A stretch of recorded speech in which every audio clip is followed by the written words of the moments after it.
रामायण की कथा के अनुसार जब प्रभु श्री राम रावण की मृत्यु के बाद अयोध्या वापस लौटे तो कथा के उत्तरार्ध में एक स्थिति ऐसी बन पड़ी जिसमें प्रभु श्री राम व महाकाल भगवान श्री रुद्र आमने सामने होने को विवश हुए। इनके मध्य एक महाप्रलयंकारी युद्ध हुआ। क्यों हुआ ये युद्ध और इस युद्ध का क्या परिणाम रहा, जानने के लिए हमारे साथ इस वीडियो में अंत तक बने रहें। यह बात उन दिनों की है जब श्री राम का अश्वमेघ यज्ञ चल रहा था। श्री राम के अनुज शत्रुघ्न के नेतृत्व में असंख्य वीरों की सेना सारे प्रदेश को विजित करती जा रही थी। यज्ञ का अश्व प्रदेश प्रदेश जा रहा था। इस क्रम में कई राजाओं के द्वारा यज्ञ का घोड़ा पकड़ा गया, लेकिन अयोध्या की सेना के आगे उन्हें झुकना पड़ा। शत्रुघ्न के अलावा सेना में हनुमान, सुग्रीव, भरत पुत्र पुष्कल सहित कई महारथी उपस्थित थे, जिन्हें जीतना देवताओं के लिए भी संभव नहीं था। कई जगह भ्रमण करने के बाद यज्ञ का घोड़ा देवपुर पहुंचा, जहां राजा वीरमणि का राज्य था। राजा वीरमणि अति धर्मनिष्ठ तथा श्री राम एवं महादेव के अनन्य भक्त थे। उनके दो पुत्र रुक्मांगद और शुभंगद वीरों में श्रेष्ठ थे। राजा वीरमणि के भाई वीर सिंह भी एक महारथी थे। राजा वीरमणि ने भगवान शंकर की तपस्या कर उन्हें प्रसन्न किया था और महादेव ने उन्हें उनकी और उनके पूरे राज्य की रक्षा का वरदान दिया था। महादेव के द्वारा रक्षित होने के कारण कोई भी उनके राज्य पर आक्रमण करने का साहस नहीं करता था। जब अश्व उनके राज्य में पहुंचा तो राजा वीरमणि के पुत्र रुक्मांगद ने उसे बंदी बना लिया और अयोध्या के सैनिकों से कहा कि यज्ञ का घोड़ा उनके पास है, इसलिए वे जाकर शत्रुघ्न से कहें कि विधिवत युद्ध कर वो अपना अश्व छुड़ा लें। जब रुक्मांगद ने यह सूचना अपने पिता को दी तो वो बड़े चिंतित हुए और उन्होंने पुत्र से कहा, अनजाने में तुमने श्री राम के यज्ञ का घोड़ा पकड़ लिया है। श्री राम हमारे मित्र हैं और उनसे शत्रुता करने का कोई औचित्य नहीं है, इसलिए तुम यज्ञ का घोड़ा वापस लौटा आओ। इस पर रुक्मांगद ने कहा कि हे पिताश्री, मैंने तो उन्हें युद्ध की चुनौती भी दे दी है, अतः अब उन्हें बिना युद्ध के अश्व लौटाना हमारा और उनका दोनों का अपमान होगा। अब तो जो हो गया वो हो गया, उसे बदला नहीं जा सकता, इसलिए आप मुझे युद्ध की आज्ञा दें। पुत्र की बात सुनकर वीरमणि ने उसे सेना सुसज्जित करने की आज्ञा दे दी। राजा वीरमणि अपने भाई वीर सिंह और अपने दोनों पुत्रों रुक्मांगद और शुभांगद के साथ विशाल सेना लेकर युद्ध क्षेत्र में आ गए। इधर जब शत्रुघ्न को सूचना मिली कि उनके यज्ञ का घोड़ा बंदी बना लिया गया है तो वो बहुत ही क्रोधित हुए एवं अपनी पूरी सेना के साथ युद्ध के लिए युद्ध क्षेत्र में आ गए। उन्होंने पूछा कि उनकी सेना से कौन अश्व को छुड़ाएगा, तो भरत पुत्र पुष्कल ने कहा कि तातश्री आप चिंता न करें, आपके आशीर्वाद और श्री राम के प्रताप से मैं आज ही इन सभी योद्धाओं को मारकर अश्व को मुक्त कराता हूँ। वे दोनों इस प्रकार बात कर रहे थे कि पवन सुत हनुमान ने कहा कि राजा वीरमणि के राज्य पर आक्रमण करना स्वयं परमपिता ब्रह्मा के लिए भी कठिन है, क्योंकि यह नगरी महाकाल द्वारा रक्षित है। अतः उचित यही होगा कि पहले हमें बातचीत द्वारा राजा वीरमणि को समझाना चाहिए और अगर हम ना समझा पाए तो हमें श्री राम को सूचित करना चाहिए। राजा वीरमणि श्री राम का बहुत आदर करते हैं, इसलिए वे उनकी बात टाल नहीं पाएंगे। हनुमान की बात सुनकर श्री शत्रुघ्न बोले, हमारे रहते अगर श्री राम को युद्ध में आना पड़े तो यह हमारे लिए अत्यंत लज्जा की बात है। अब जो भी हो हमें युद्ध तो करना ही पड़ेगा। यह कहकर वे सेना सहित युद्ध भूमि में पहुंच गए। भयानक युद्ध छिड़ गया।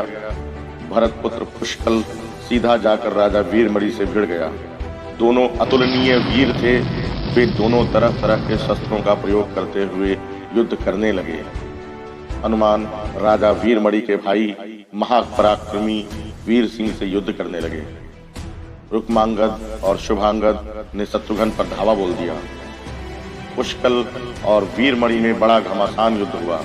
अंत में पुष्कल ने वीरमणि पर 8 नाराज बाणों से वार किया। इस वार को राजा वीरमणि सह नहीं पाए और मूर्छित होकर अपने रथ पर गिर पड़े। वीर सिंह ने हनुमान पर कई अस्त्रों का प्रयोग किया पर उन्हें कोई हानि न पहुंचा सके। हनुमान ने एक विकट पेड़ से वीर सिंह पर वार किया, जिससे वीर सिंह रक्त वमन करते हुए मूर्छित हो गए। उधर श्री शत्रुघ्न और राजा वीरमणि के पुत्रों में असाधारण युद्ध चल रहा था। अंत में कोई चारा न देखकर शत्रुघ्न ने दोनों भाइयों को नागपाश में बांध लिया। अपनी विजय देखकर शत्रुघ्न की सेना के सभी वीर सिंहनाद करने लगे। उधर राजा वीरमणि की मूर्छा दूर हुई तो उन्होंने देखा कि उनकी सेना हार के कगार पर है। यह देखकर उन्होंने भगवान रुद्र महादेव शंकर का स्मरण किया। महादेव ने अपने भक्त को मुसीबत में जानकर वीरभद्र के नेतृत्व में नंदी, भृंगी सहित सारे गणों को युद्ध क्षेत्र में भेज दिया। महाकाल के सारे अनुचर उनकी जय जयकार करते हुए अयोध्या की सेना पर टूट पड़े। शत्रुघ्न, हनुमान और सारे लोगों को लगा कि जैसे प्रलय आ गया। अब उन्होंने भयानक मुख वाले रुद्रावतार वीरभद्र, नंदी, भृंगी सहित महादेव की सेना देखी तो सारे सैनिक भय से कांप उठे। शत्रुघ्न ने हनुमान से कहा कि जिस वीरभद्र ने बात ही बात में दक्ष प्रजापति का मस्तक काट डाला था और जो तेज और समता में स्वयं महाकाल के समान है, उसे युद्ध में कैसे हराया जा सकता है। यह सुनकर पुष्कल ने कहा कि हे तात्सी, आप दुखी मत हो, अब तो जो भी हो हमें युद्ध तो करना ही होगा। यह कहते हुए पुष्कल वीरभद्र से, हनुमान, नंदी से और शत्रुघ्न, भृंगी से जा भिड़े। पुष्कल ने अपने सारे दिव्यास्त्रों का प्रयोग वीरभद्र पर कर दिया, लेकिन वीरभद्र ने खेल खेल में उसे काट दिया। उन्होंने पुष्कल से कहा कि हे बालक, अभी तुम्हारी आयु मृत्यु को प्राप्त होने की नहीं हुई है, इसलिए युद्ध क्षेत्र से हट जाओ। उसी समय पुष्कल ने वीरभद्र पर शक्ति से प्रहार किया, जो सीधे उनके मर्म स्थान पर जाकर लगा। जिसके बाद वीरभद्र ने क्रोध से थर्राते हुए एक त्रिशूल से पुष्कल का मस्तक काट लिया और भयानक सिंहनाद किया। उधर भृंगी आदि गणों ने शत्रुघ्न पर भयानक आक्रमण कर दिया। अंत में भृंगी ने महादेव के दिए पाश में शत्रुघ्न को बांध दिया। हनुमान अपनी पूरी शक्ति से नंदी से युद्ध कर रहे थे। उन दोनों ने ऐसा युद्ध किया जैसे पहले किसी ने नहीं किया था। दोनों श्री राम के भक्त थे और महादेव के तेज से उत्पन्न हुए थे। काफी देर लड़ने के बाद कोई और उपाय न देखकर नंदी ने शिवास्त्र का प्रयोग कर हनुमान को पराभूत कर दिया। अयोध्या की सेना की हार देखकर राजा वीरमणि की सेना में जबरदस्त उत्साह आ गया। वे बाकी बचे सैनिकों पर टूट पड़े।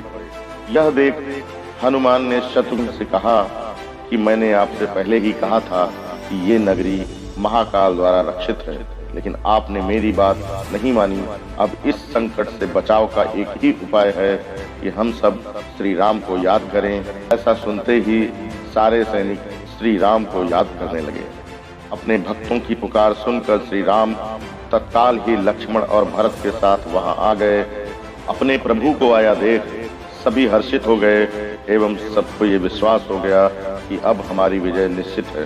श्री राम के आने पर जैसे पूरी सेना में प्राण का संचार हो गया। श्री राम ने सबसे पहले शत्रुघ्न को मुक्त कराया और उधर लक्ष्मण ने हनुमान को मुक्त करा दिया। जब श्री राम, लक्ष्मण और भरत ने देखा पुष्कल मृत्यु को प्राप्त हो चुके हैं तो उन्हें बड़ा दुख हुआ। भरत तो शोक में मूर्छित हो गए। श्री राम ने क्रोध में आकर वीरभद्र से कहा कि तुमने जिस प्रकार पुष्कल का वध किया है उसी प्रकार अब अपने जीवन का भी अंत समझो। ऐसा कहते हुए श्री राम ने सारी सेना के साथ शिवगणों पर धावा बोल दिया। जल्द ही उन्हें यह पता चल गया कि शिवगणों पर साधारण अस्त्र बेकार हैं, इसलिए उन्होंने महर्षि विश्वामित्र द्वारा प्रदान किए दिव्यास्त्रों से वीरभद्र और नंदी सहित सारी सेना को विदीर्ण कर दिया। श्री राम के प्रताप से पार न पाते हुए सारे गणों ने एक स्वर में महादेव का आह्वान करना शुरू कर दिया। जब महादेव ने देखा कि उनकी सेना बड़े कष्ट में है तो वे स्वयं युद्ध क्षेत्र में प्रकट हुए। इस अद्भुत दृश्य को देखने के लिए परमपिता ब्रह्मा सहित सारे देवता आकाश में स्थित हो गए। जब महाकाल ने युद्ध क्षेत्र में प्रवेश किया तो उनके तेज से श्री राम की सारी सेना मूर्छित हो गई।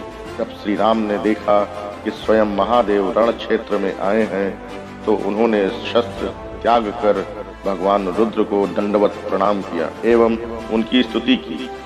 उन्होंने महाकाल की स्तुति करते हुए कहा कि हे सारे ब्रह्मांड के स्वामी, आपके ही प्रताप से मैंने महापराक्रमी रावण का वध किया। आप स्वयं ज्योतिर्लिंग में रामेश्वर में पधारे। हमारा जो भी बल है वो भी आपके आशीर्वाद के फलस्वरूप ही है। यह जो अश्वमेघ यज्ञ मैंने किया है वह भी आपकी ही इच्छा से हो रहा है, इसलिए हम पर कृपा करें और इस युद्ध का अंत करें। यह सुनकर भगवान रुद्र बोले कि हे राम, आप स्वयं विष्णु के रूप हैं और मेरी आपसे युद्ध करने की कोई इच्छा नहीं है।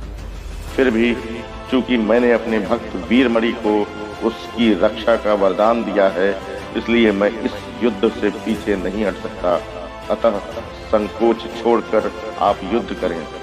श्री राम ने इसे महाकाल की आज्ञा मानकर युद्ध करना शुरू किया। दोनों में महान युद्ध छिड़ गया, जिसे देखने देवता लोग आकाश में स्थित हो गए। श्री राम ने अपने सारे दिव्यास्त्रों का प्रयोग महाकाल पर कर दिया, पर उन्हें संतुष्ट नहीं कर सके। अंत में उन्होंने पाशुपतास्त्र का संधान किया और भगवान शिव से बोले कि हे प्रभु, आपने ही मुझे ये वरदान दिया है कि आपके द्वारा प्रदत्त इस अस्त्र से त्रिलोक में कोई पराजित हुए बिना नहीं रह सकता। इसलिए हे महादेव, आपकी ही आज्ञा और इच्छा से मैं इसका प्रयोग आप पर ही करता हूँ। यह कहते हुए श्री राम ने वो महान दिव्यास्त्र भगवान शिव पर चला दिया। वह अस्त्र सीधा महादेव के हृदय स्थल में समा गया और भगवान रुद्र इससे संतुष्ट हो गए। उन्होंने प्रसन्नता पूर्वक श्री राम से कहा कि आपने युद्ध में मुझे संतुष्ट किया है, इसलिए जो इच्छा हो वर मांग लें। इस पर श्री राम ने कहा कि हे भगवान, यहाँ इस युद्ध क्षेत्र में भ्राता भरत के पुत्र पुष्कल के साथ असंख्य योद्धा वीरगति को प्राप्त हो गए हैं। उन्हें कृपया जीवन दान दीजिए। महादेव ने मुस्कुराते हुए तथास्तु कहा और पुष्कल समेत दोनों ओर के सारे योद्धाओं को जीवित कर दिया।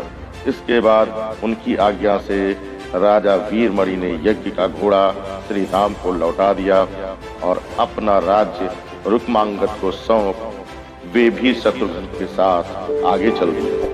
यह वीडियो अगर आपको पसंद आया है तो इसे लाइक करें, शेयर करें और अगर आप इस चैनल पर नए हैं और अभी तक आपने इसे सब्सक्राइब नहीं किया है तो प्लीज इसे सब्सक्राइब कर लें। मिलते हैं अगले वीडियो में, तब तक के लिए नमस्कार।